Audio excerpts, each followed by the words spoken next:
1996 വരെ മദ്രാസ് എന്ന പേരിൽ അറിയപ്പെട്ടിരുന്ന ലോകത്തിലെ തന്നെ 34ാമത്തെ ഏറ്റവും വലിയ നഗരസമുച്ചയമാണ് ചെന്നൈ. തെക്കേ ഇന്ത്യയുടെ പ്രവേശന കവാടം. ഇന്ത്യയുടെ വമ്പൻ നഗരങ്ങളിൽ പാരമ്പര്യവും സംസ്കാരവും ഇന്നും നിലനിർത്തുന്ന ഒരേ ഒരു നഗരം. 2 ദിവസമായി ഈ മഹാനഗരത്തിൻ്റെ തിരക്കുകളിൽ ഞങ്ങളും ചേർന്നിരിക്കുന്നു. കൂട്ടുകാരായ അമീർ, റഫീഖ്, അമിത് എന്നിവരാണ് എൻ്റെ സഹയാത്രികരായിട്ടായി കൂടെയുള്ളത്. നഗരവാസികൾ മാതൃഭാഷയോട് ആഭിമുഖ്യം പുലർത്തുന്നത് കണ്ടപ്പോൾ മലയാളം സംസാരിക്കാൻ പോലും മടി കാണിക്കുന്ന നമ്മളെക്കുറിച്ച് ഓർത്തുപോയി. ആദ്യം പോയത് സ്വാതന്ത്ര്യാനന്തര ഇന്ത്യയിൽ മുസ്ലിം രാഷ്ട്രീയത്തിൻ്റെ ദർശനം ആവിഷ്കരിക്കുകയും സാക്ഷാത്കരിക്കുകയും ചെയ്ത ഖായിദെ മില്ലത്ത് മുഹമ്മദ് ഇസ്മായിൽ സാഹിബിൻ്റെ ഖബർ സിയാറത്തിനാണ്.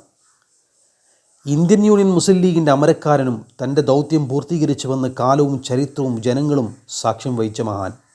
ചരിത്രത്തെ തേജോമയമാക്കിയ ആ ഇതിഹാസത്തോടൊന്ന് സലാം പറയണമെന്നത് ഏറെ നാളത്തെ ആഗ്രഹമായിരുന്നു. ഓട്ടോ പിടിച്ച് നേരെ അങ്ങോട്ടേക്ക്. വീണ്ടും ഓട്ടോ ഞരങ്ങുകയാണ്. ഊടുവഴികളിലെ സഞ്ചരിച്ച് എൻ്റെ കണ്ണുകൾ അവിടുത്തെ നെയിം ബോർഡിൽ പതിഞ്ഞു. ഖായിദെ മില്ലത്ത് റോഡ് എന്ന് എല്ലാ കവലകളിലും തിരക്കുള്ള റോഡിലും എഴുതി വച്ചിരിക്കുന്നു. ഓട്ടോ വലിയൊരു പള്ളിയുടെ മുമ്പിൽ ബ്രേക്കിട്ടു. ഇൻ്റർലോക്ക് പാകിയ മൈതാനം, തലയുയർത്തി നിൽക്കുന്ന മിനാരങ്ങൾ, അതിൻ്റെ ഒരു വശത്ത് ഖബർസ്ഥാൻ. ഗേറ്റ് കടന്ന് അകത്തേക്ക് നിറയെ പ്രാവുകൾ ആരോ കൊടുത്ത ധാന്യമണികൾ കൊത്തി തിന്നുകയാണ്.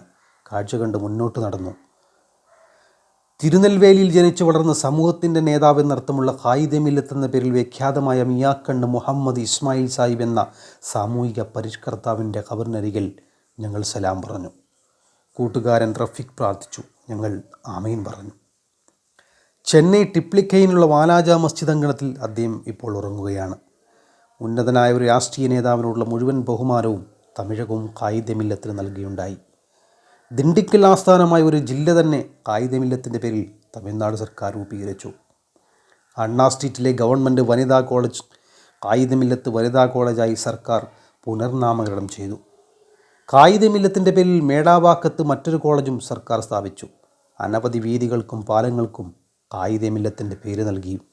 1983 അദ്ദേഹത്തിൻ്റെ ജീവചരിത്രം പാഠ്യപദ്ധതിയിൽ ഉൾപ്പെടുത്തിയും തമിഴ്നാട് സർക്കാരുകൾ അദ്ദേഹത്തെ ബഹുമാനിച്ചു. അദ്ദേഹത്തിൻ്റെ പേരിൽ തപാൽ സ്റ്റാമ്പ് പുറത്തിറക്കിക്കൊണ്ട് 1996 കേന്ദ്ര സർക്കാരും ആദരിച്ചു. കേട്ടതും വായിച്ചതറിഞ്ഞ ഒരുപാട് ഓർമ്മകളുമായി അവിടുന്ന് ഞങ്ങൾ മടങ്ങി.